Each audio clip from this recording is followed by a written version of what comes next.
Hi, everyone. I'm Don Saucier. I'm the Faculty Associate Director of our Teaching and Learning Center, and you found your way to our professional development series, and for that, we are very grateful. We're to begin today, as we always do, with a land acknowledgement. The video is not available, so I'm going to be reading the land acknowledgement, so I apologize in advance for me having to do that. As the first land-grant institution established under the 1862 Morrill Act, we acknowledge that the state of Kansas is historically home to many Native nations, including the Kaw, Osage, and Pawnee, among others. Furthermore, Kansas is the current home to four federally recognized Native nations: the Prairie Band Potawatomi, the Kickapoo Tribe of Kansas, the Iowa Tribe of Kansas and Nebraska, and the Sac and Fox Nation of Missouri and Kansas and Nebraska. Many Native nations utilize the Western Plains of Kansas as their hunting grounds, and others, such as the Delaware, were moved to this region during Indian removal efforts to make way for white settlers. It's important to acknowledge this, since the land that serves as the foundation for this institution was and still is stolen land. We remember these truths because K-State's status as a land-grant institution is a story that exists within ongoing settler colonialism and rests on the disposition of indigenous peoples and nations from their lands. These truths are often invisible to many. The recognition that K-State's history begins and continues through indigenous context is essential.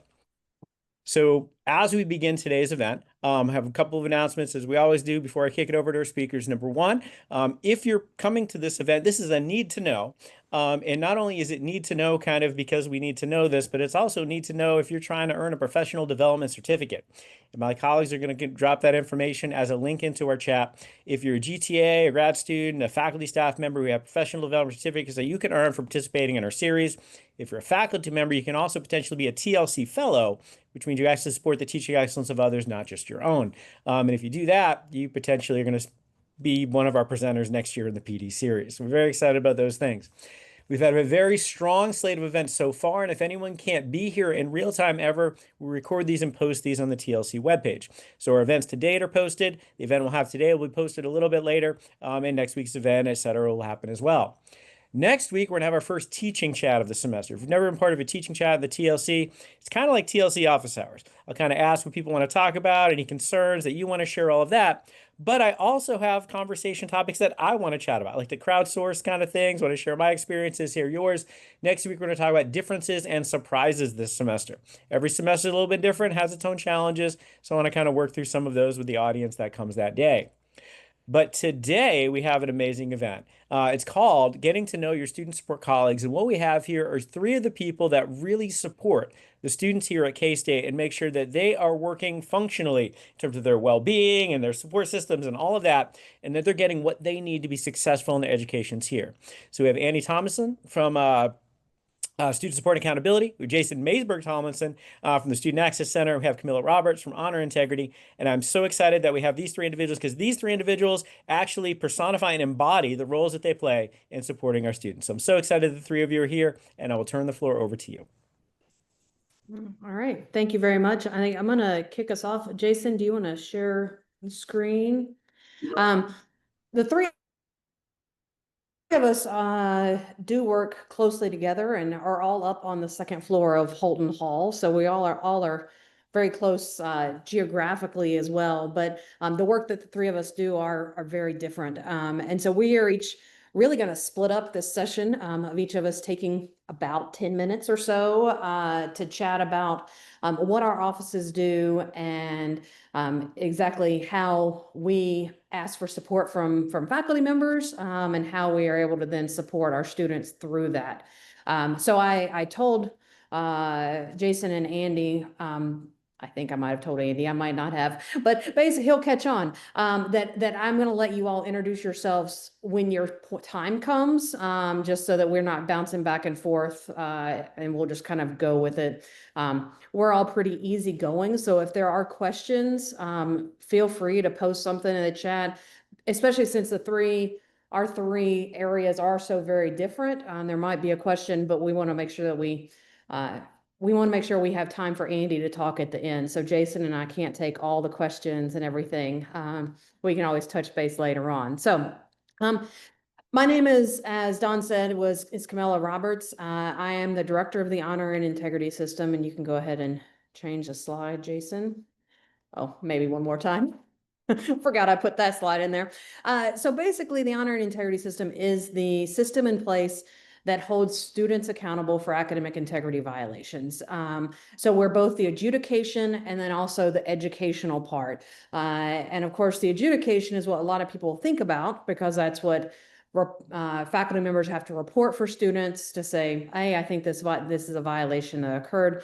But there's also the goal of helping our students learn about academic integrity and learn about why it's important in the long term. So this is the K-State Honor Code. I'm making the assumption that everybody, if you are teaching a class currently, you've seen this because it should have been put onto your syllabus in some way or another with an additional statement that the provost asked. This is not a very specific honor code, and that's purposeful, even though I do have students coming into my office and saying, well, the honor code didn't say I couldn't do that. And I said, well, I can't list out every single potential way that you could violate the honor pledge. And so it is important here that we do state that it's the giving and the receiving. So it's both students can be held responsible for an honor pledge violation, but that's also the education. How can we help our students understand that if their friend comes to them, they can say, no, I'm not going to help you. You need to go to a tutor. You need to go to other student support services to be able to get that help and not just copying it off of my own paper. Okay, Jason. So I pulled these numbers just so that you would have them. These are the most common or the different types of violations that we see. And so this was from 2024, 2025. So last year's cases. Plagiarism led the realm with 34% of all of our cases. Then unauthorized aid, 30.8%. You can see the percentages. Plagiarism and unauthorized aid, this is where artificial intelligence falls a lot into, either people copying and pasting, also people going and students going to those homework helpers such as Chegg or Course Hero. A lot of times they might have a dual reporting, so it might be reported as both plagiarism and unauthorized aid because they weren't supposed to have gone to it, and then they also have copied and pasted this. So seeing these different types of violations, one thing that I would highly encourage you as a faculty member to talk about is explain to your students, what does this mean to you? What does it mean to plagiarize? And if you are wanting them to hold them accountable for citing correctly in, say, APA style of citation, take a little bit of time or at least have some guidance on how do you even do APA style of citation. Direct them to my website, had some information about it, or direct them to the library, or even just take a day and teach it. Unauthorized collaboration is one of the things that's very, I guess it's very confusing for a lot of students. The default at K-State is that they do their own work. But then we also talk a lot about working together with people and interacting with others. And so it's a fine line of when can they collaborate, when can they not. So I encourage you to really be very specific about what does collaboration look like in your class for a certain assignment? How can they work together? How can they not? Okay, next slide. So what do you do if you think you have a violation? Reporting it is required at K-State if you're taking away a grade from the student. That is because that student has to have due process. Now, if you are allowing the student to redo the assignment and they can get up to full credit, it is not a requirement. However, it's highly recommended. The Honor and Integrity System is the centralized office for all of the colleges on campus, including the campuses at Olathe and Salina. And so there are a lot of your students who are not just taking a class within your own department or your own college. And so that student might be doing the same behavior in multiple classes. And so it's very important that we do get those reports. So again, we can help this student understand why it's not appropriate for them to be doing that behavior and how we can help them in the future. There is an online report form and matches a lot of the report forms you'll see from my colleagues as well, but just ksu.edu/honor. Okay, Jason. And here's a simple picture of it. We've tried to make it as very easy as possible for you to fill out with your information. The only real information that we need from you is your information, then the class information, and then the student's WID, which is found on your cases or your cases roster. You can find that, and then the student's information and a short summary. I believe that's on my next slide as well. We also ask that you write a pretty good description of the situation because that's going to help us show to the student why they have an alleged violation. You can also add files. We prefer it to be in PDF. However, we can make that any files into a PDF form. I do want to make sure that you are aware that everything that you provide in your report is seen by that student. We do not hide anything. We pretty much just send it directly to that student. So I've had some professors like, oh, I didn't want them to read that part of it. So like, well, if it's about the situation, the student has that right to read that information. So please keep your description directly related to that situation. And we'll be able to then work with that student to determine if they're going to contest the allegation or not. In many cases, as the instructor or the lead of the class, the faculty autonomy lies in your hands. And so you actually get to decide the sanction. Your department head can be a great resource for that. I can also be a resource. You're welcome to call me and say, hey, I think I'm going to file a case, but what kind of sanction would be appropriate for this? Now, as an instructor, you're not able to suspend or expel a student because we don't want one student's livelihood at K-State being completely dependent on a faculty member, but you can go all the way up to an XF, which is a failure, and then it's noted on the transcript because of academic misconduct. But I want you all to remember that the goal of the honor and integrity system is really to help your student learn. And so that is why we are not what we call a true honor code school, where we have a one sanction per violation, because there are some true honor code schools that on a first-time violation, you're no longer a student at that school. We want our students to be successful. We want them to learn from the situation and then move forward. Right, Jason?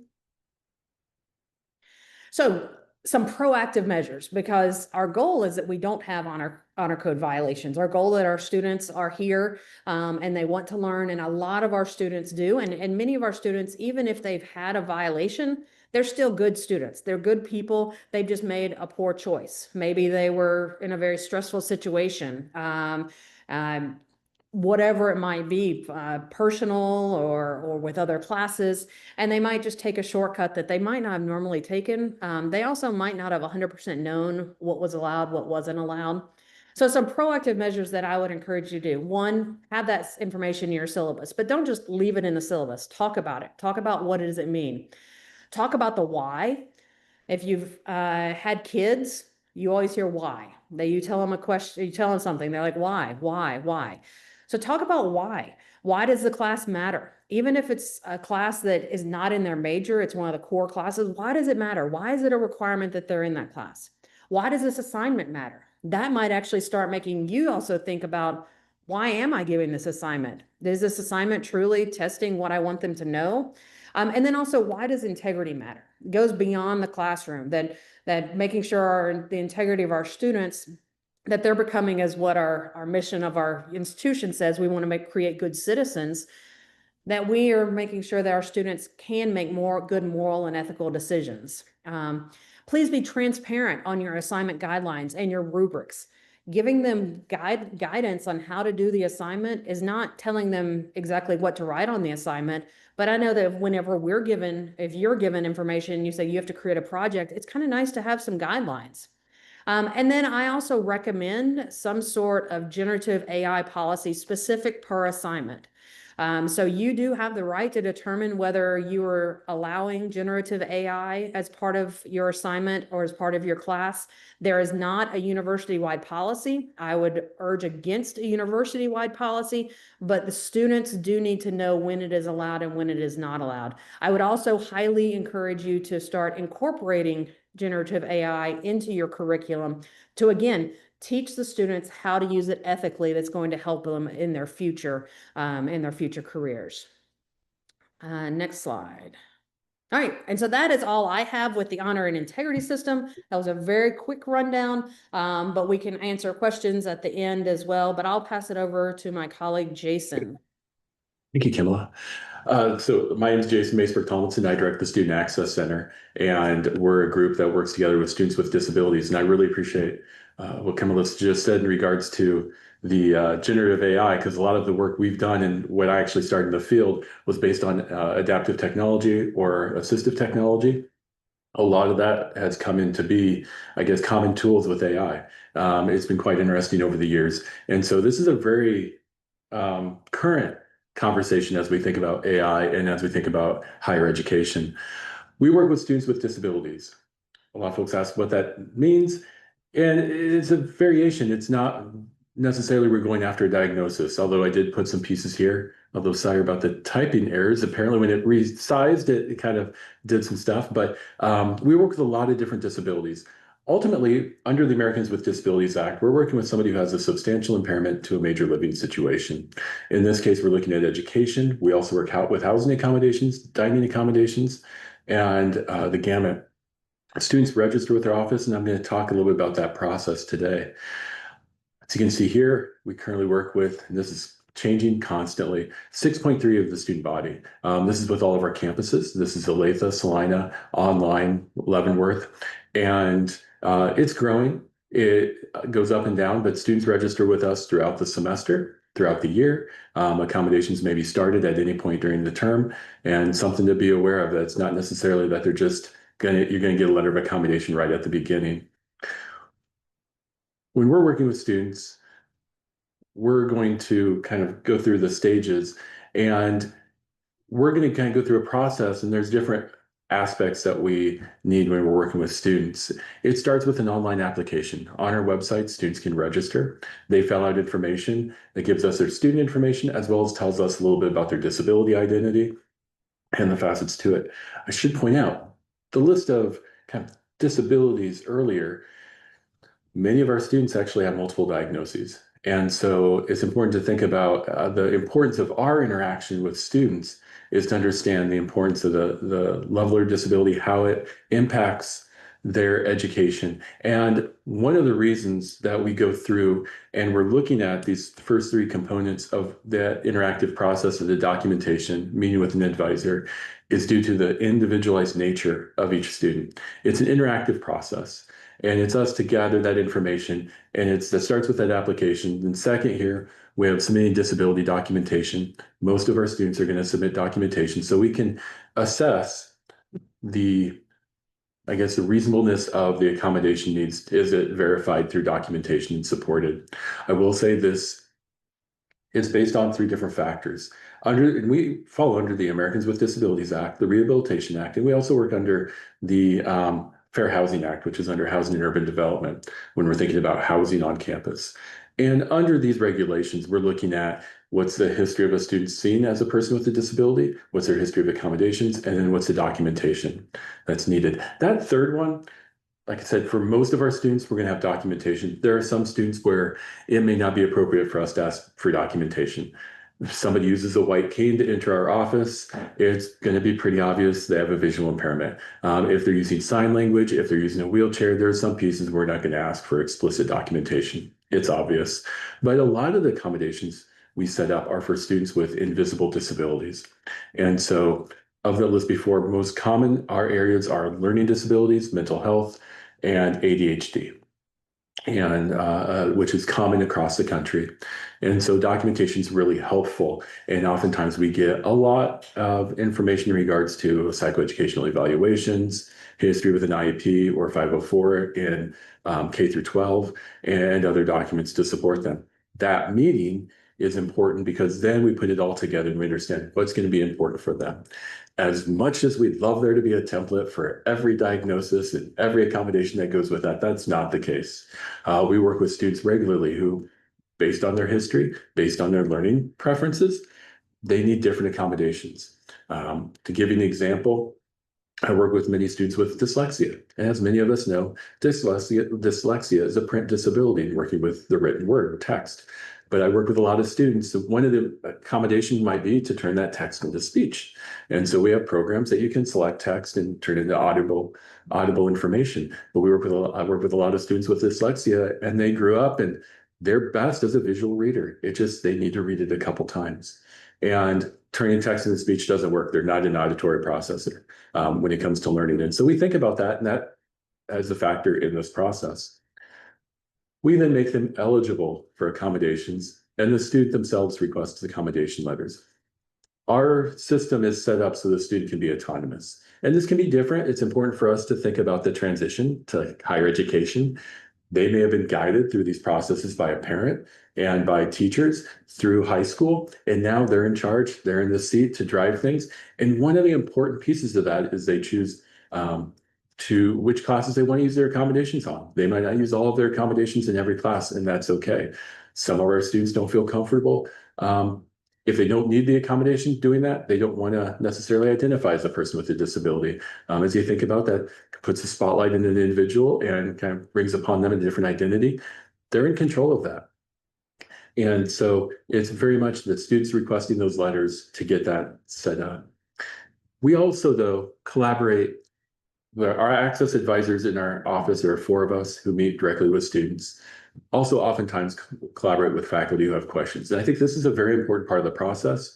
And something you're going to hear from all 3 of us is that part of this piece is interaction with the student and with others involved, so we can assist and get as much information as possible. This last piece is really important. I met with College of Vet Med this morning to talk about some accommodation questions. I meet with faculty all the time to think about how accommodations impact their coursework. We understand that while across the country, 50% extra time on an exam is a really common accommodation because exams bring about different barriers for students. But there are some situations that may not be appropriate, but it's hard for us to assess that when we're doing the letter of accommodation. So it's important for faculty, if they have questions or concerns, to contact us. And so, for example, thinking about that, we work with clinical environment where time is being assessed. So we can't extend the time because that's part of the assessment process. Excuse me. The letter that goes out to faculty, it contains text and a couple pieces to be aware of. It doesn't state that this is a person with X disability. It states they're registered with our office. These are the accommodations that we provide to them. This text has actually been changed. This is an older version, but kind of gives you a run through of what it looks like. The letter of accommodation or accommodation letter is going to have information for the student. It's going to have information for the course, and then the accommodations to be applied. And we understand not every course is going to need these accommodations. Not every course has exams. Not every course uses PowerPoints in advance. We've actually changed that to lecture information and content. And we are constantly updating these accommodations based on the ever-changing nature of higher education and technology and all the pieces throughout. Some of the common accommodations, I'm going to say, because there are many different accommodations we apply to students to make them eligible for. Testing accommodations are most common. It's a timed environment. It's an environment specific. It's communication in regards to either printed word or digital information. And so a lot are alternative testing accommodations that fall under that purview. And this will be distraction reduced environment, extended time, access to a word processor to type things out, or maybe text to speech. We also work with text. This is a varied, so sometimes this might be part of what we're working on with digital accessibility across our institution and thinking about digital accessibility and text used in the classroom. Many of us use information, PDFs, articles within our courses to make sure those are accessible to students. But we also have a lot of textbooks. And this is a piece where we get a little bit more involved when it comes to textbooks because we don't have control over textbook corporations. And so we'll oftentimes use our systems to get a digital copy for a student who needs an accessible version for them. And then classroom accommodations. This might be access to seating. This may be access to a desk to wheel into for somebody who's a wheelchair user, maybe preferential seating, you name it. We also work quite a bit with facilities. Those of you who may teach in Bluemont may have noticed that the lower entrance to Bluemont that goes to the outside, the door now has a button on. We recognize that that is a tricky room to get into, the lower level. And if you use a wheelchair and you're hard of hearing, to get in the bottom was kind of it was wild. So we worked with them to install a button on the outside, and it has kind of key card access as well, because it goes in from the outside to the lower level. But that was a project we worked with to say, hey, we're running into issues. Student uses a wheelchair, and there's a lot of manual doors, which manual doors are still accessible, but the way these were designed was hard to use with a wheelchair. And so we worked on that.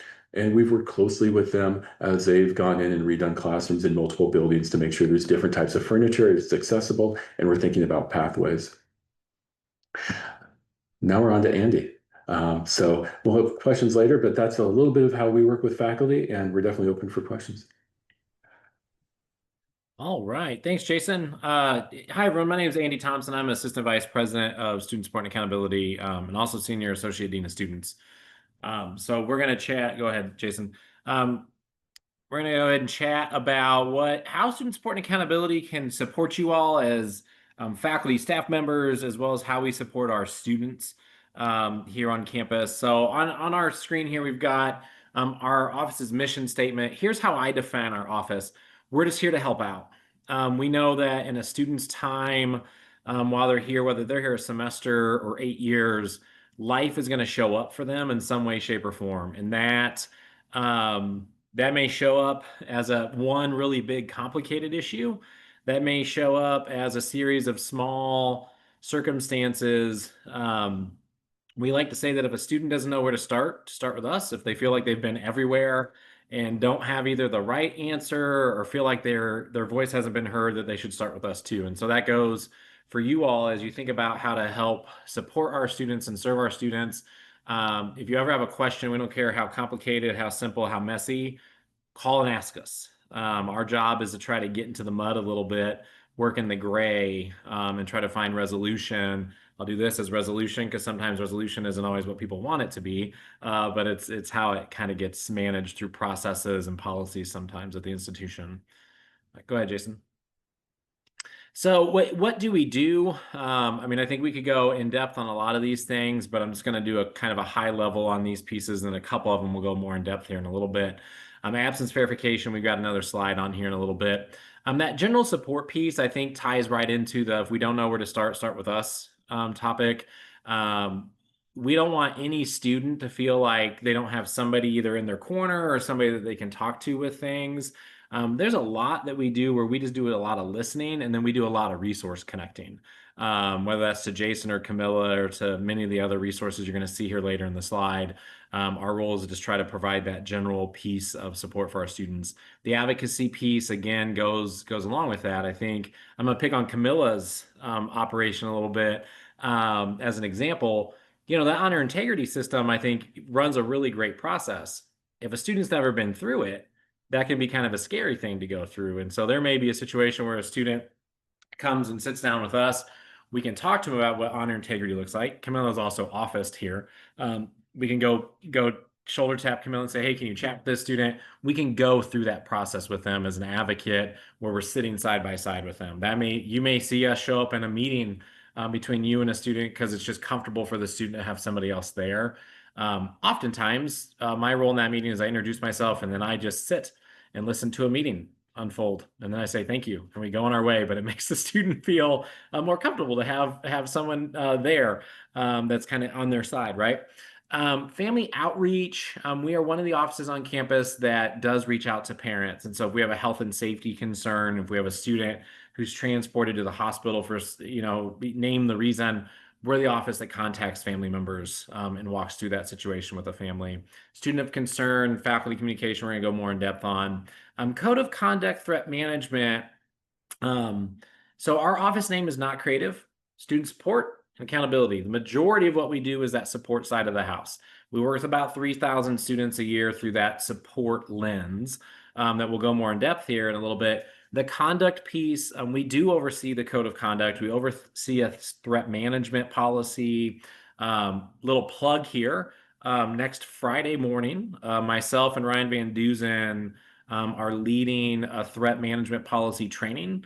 It's a Zoom training. If you're interested in that, you can sign up through your HRIS training session where we go in depth about how the university reviews threatening behavior for faculty, staff, and students, and kind of trains on some of the pieces that we look at, the resources that we lean into on that piece. So little plug, if you're looking for something to do next Friday morning at 9, you can come hear about threat management stuff. Then we also do the crisis response for the university. So I'm going to talk a little bit more about that as we truck along here on these slides. Go ahead, Jason.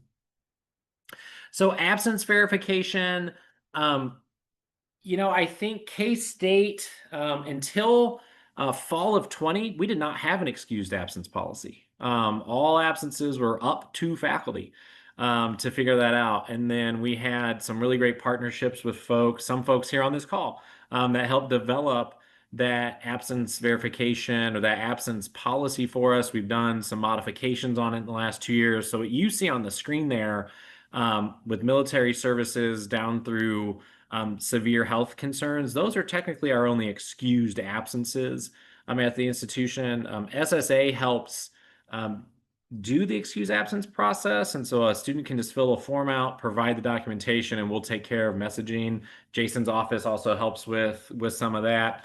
I want to share really quickly, you have excused absences that fall underneath a policy, and we have verified absences because not everything is an excuse, but sometimes there's things that just show up in life. And so if you ever have a student who's missed a chunk of time, obviously if it's excused, have them fill the form out. But if they're like, well, I had XYZ going on, you can shoot them our way. We're going to meet with the student. You may end up getting a letter from us that says, hey, this situation was going on for the student. They missed some classes. They're trying to get back on track. We love if you'd work with them. You will see a difference in our letter. An excuse says there's a policy that says you got to work with the student. A verified says it'd be great if you would work with the student because we're trying to help keep them on track. Regardless of those, if you ever get a letter from us and you're like, I got questions on this, or how the heck do I work with that student? Just pick up the phone and call whatever dean or absence specialist sends this to you.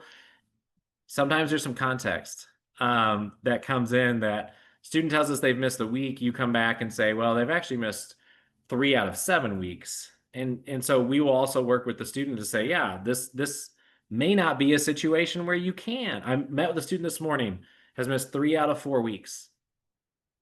I don't know that there's a whole lot of easy, a lot of easy way to dig out of that hole, but we oftentimes will say to a student, go talk to your faculty first. Because I don't know the intricacies of the class that Jeff is teaching or the intricacies of the class that Don is teaching. Don may be able to work with a student much more differently than somebody who's teaching a lab class, for say, that you can't reset that up, right? Or if you've got a cadaver and you miss 3 weeks of that, you're not going to make that work up, right? Like we just may be at a point where we got to drop those pieces. So you're going to see stuff from us from this level here. Probably the most frequent communication is what you'll get from us is through this absence verification process.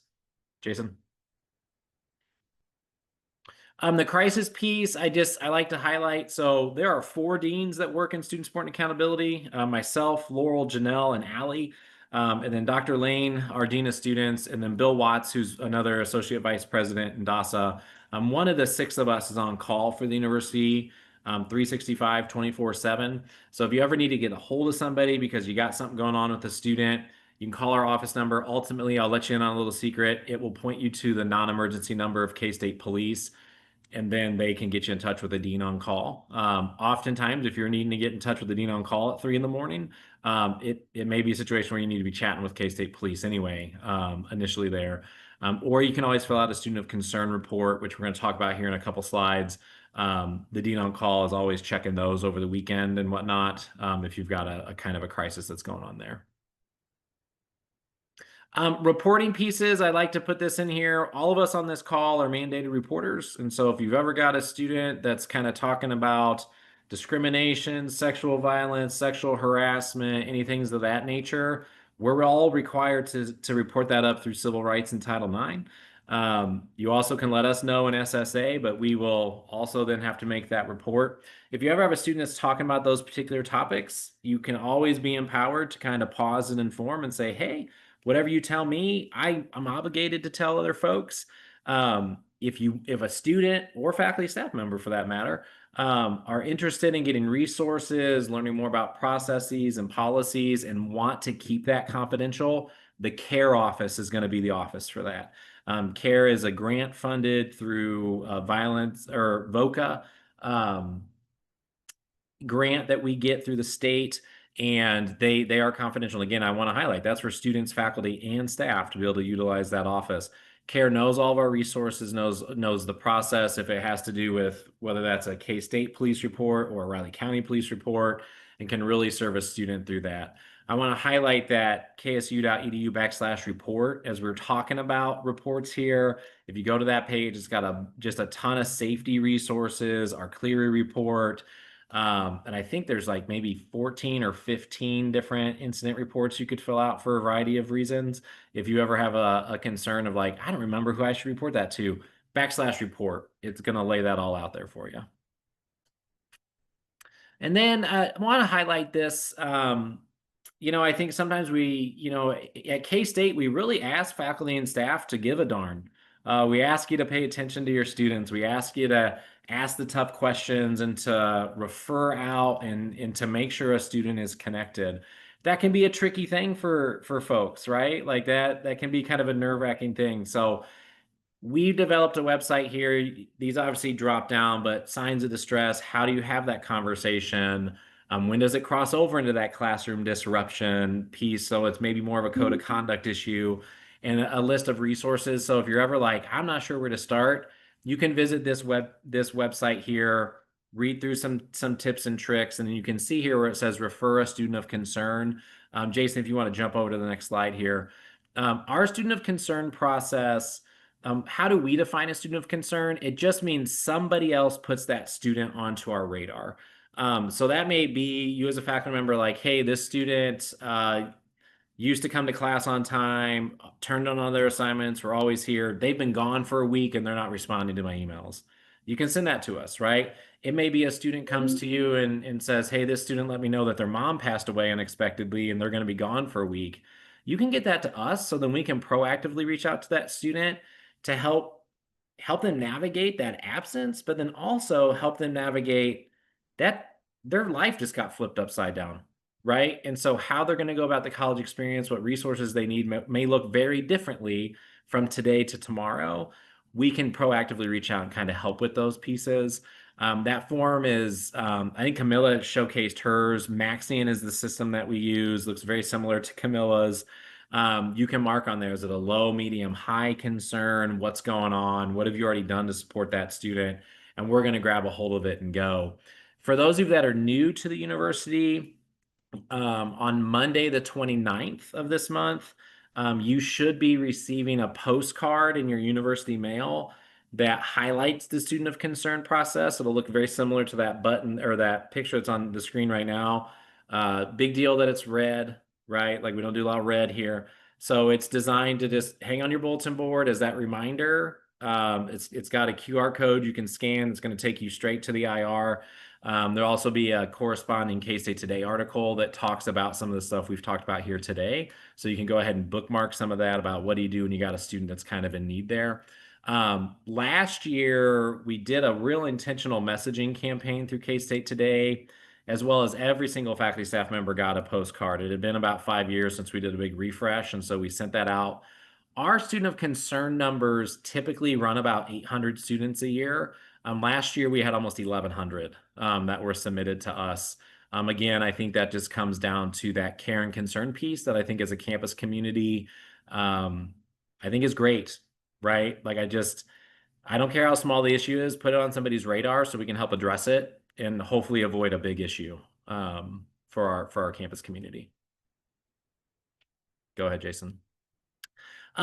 You will, if you have members of DASA, so the Division of Academic Success and Student Affairs, you will start to see the following slides. So we have worked over the last year, we talk about strategic plans at the university level and the divisional level. Part of our work that we did last year as a division, several of us, like 50 of us in the division, did 4 really intentional work sessions to go, how do we do our work and how do we tell people our story of how we do our work? And so we developed 3 pillars within the division. You can see here unified partnerships. So how are we breaking down our silos and doing our work intentionally? So if you talk to Jason or a student talks to Jason, you know Jason is going to know what other offices in DASA do to help connect you or that student to those resources. The care and belonging, I call this the give a crap pillar. Like care, like show up.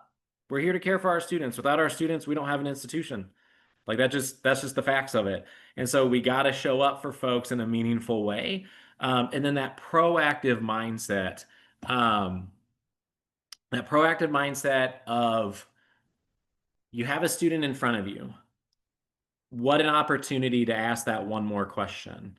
This isn't saying we're going to work 12 hours a day, right? This is you have a student in front of you who had a problem. Ask that one more question. Anything else I can do for you? Actually, yes. Okay, let me help get you that connection, that care and belonging. And so that's a really important piece that we're going to try to do. I think we were already doing it reasonably well as DASA, but now we've really put some words and intentionality behind it. So hopefully when you're engaging with anyone in DASA, you're going to see this a little bit and feel this and hold us accountable to this, right? Like we really mean it, we really want it. All right, Jason.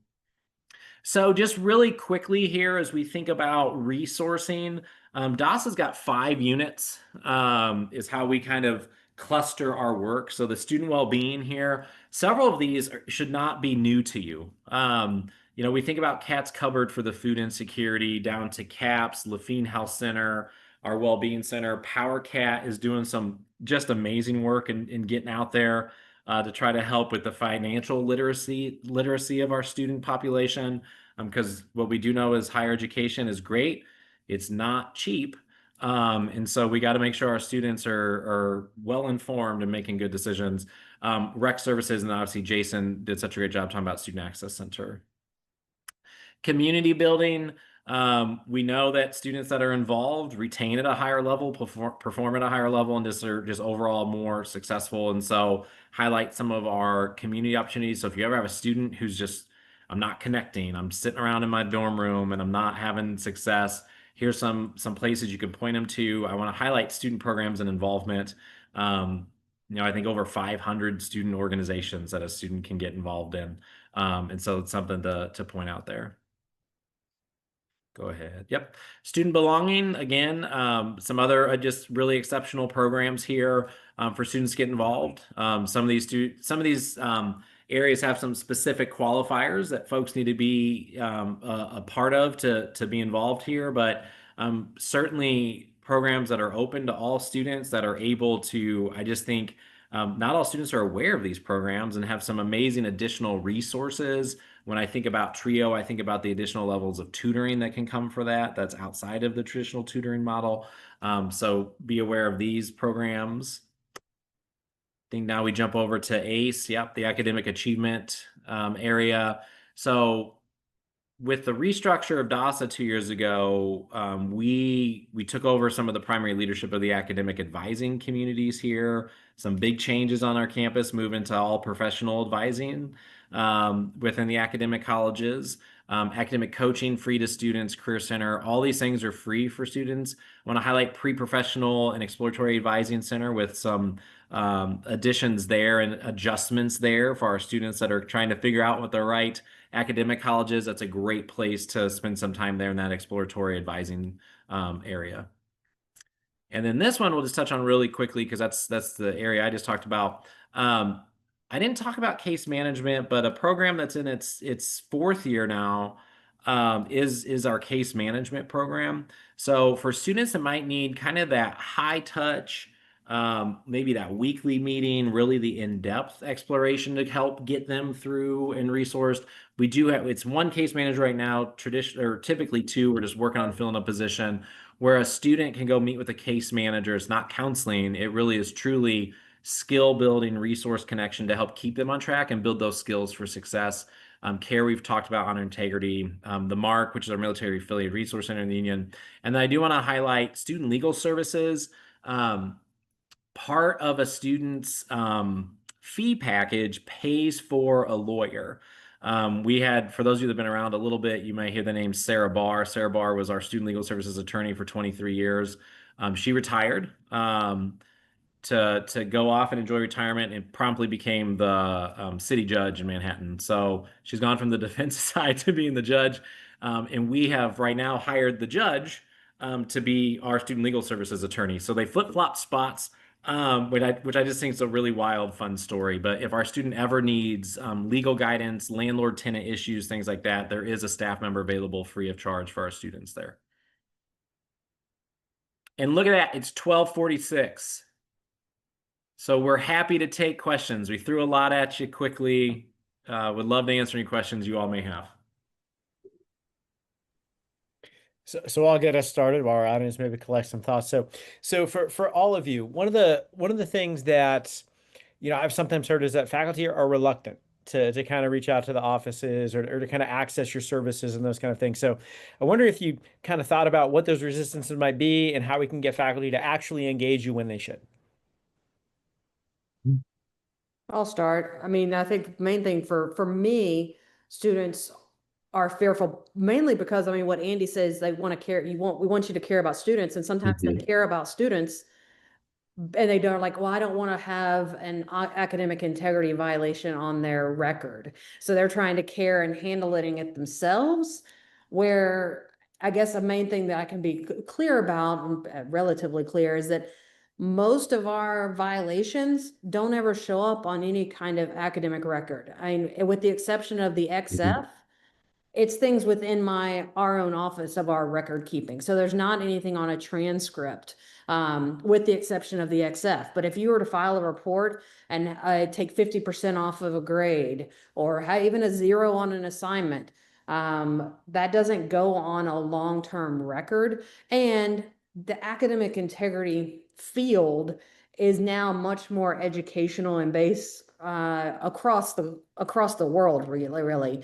And so people are seeing that it is okay, and you're able to explain, well, what did I learn from this situation? So even if they're going to law school, even if they're going to med school and they have to mark the box, was I ever held accountable for an academic integrity violation? They can say yes, but then the next question is, well, explain this. And they can then explain, this is what happened. This is the situation. This is what I've learned from it. And then I didn't do it again.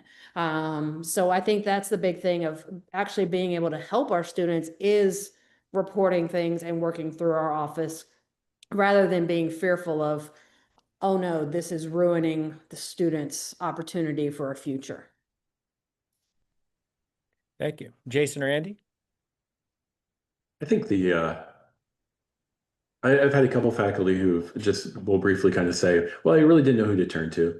And so I didn't reach out, I didn't know what to do. And I think that one of the things to think about with the three of us is it doesn't matter. I think as Andy put it best, this is his office being a place for students to start. And I think about for all of our offices. And one thing about DOS is we kind of focus on that collaborative atmosphere, and that if faculty have any question whatsoever, it doesn't matter where you start, we'll help direct you there. But I think oftentimes it's just some folks are just saying, well, I kind of had these thoughts, I didn't know where to start, so I didn't look into it. I think it's one of the hesitations I've come across, and just want to make sure folks just feel free to reach out. It doesn't matter. Everybody's important to us. And also, something Camilla said in regards to getting that information from faculty is really helpful. We getting one side of the story. There's more information oftentimes that helps us guide our work. And that's really helpful for us as we're going through and exploring accommodations and understanding the nuances of a course. And we're happy to listen. Yeah, I'll echo that. I think, you know, I think sometimes we get into certain situations with students and when we're working with you all, there are just some rights folks have, and there are just some messy situations. And sometimes, I mean, the answer that we give doesn't feel super great sometimes, but it's the right answer, but it doesn't always feel great. And so what I would say to you all and to students is, call us, have the conversation, like, let us know, like, context is helpful. Like, I would much rather do this than people sit there and get an email from us or something from a student and be either confused or frustrated. Like, let's at least have a conversation about it so we can understand some of the contextual pieces behind it, or try to understand, like, the policies behind it and why it is the way it is. I think sometimes I can speak for my office. We're a little bit of a mystery sometimes because like students get sent to us and then we just kind of grab it and go, and we aren't always as good as we should be of being the initiator of the closing the loop. We're trying to be better. So hold us accountable to that piece too. But like, don't hesitate to holler at us and just say, hey, can you give some context around this decision? We absolutely will provide that.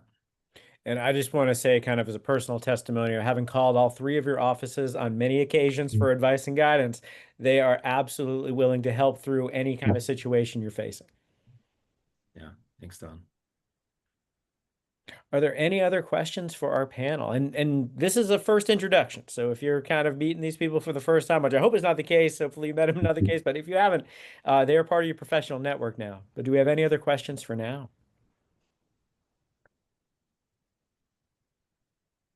I'll plug really quickly here. And I know I'm going to speak for Camilla and Jason, and then hopefully I'm not speaking out of turn. We are always happy for those of you that are, whether it's student organizations or classroom environments, or if any of your department heads, like we're all always happy to come in and spend some time in those areas.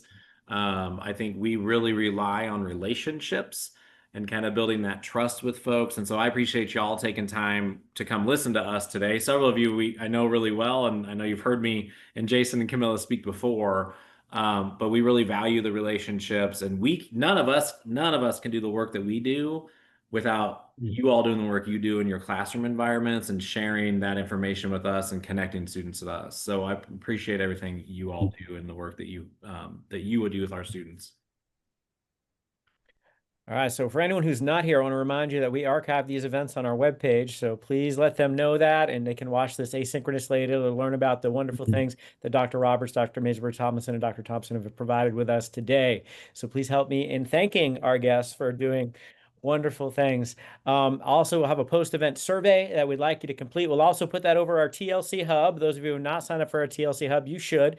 And Jeff will drop a link about how we can do that here in just a second. But that's a Teams channel where we put up some information. K-State Today is not like it was, so we can put up some information, some communication, also even have some real-time chats if we need to.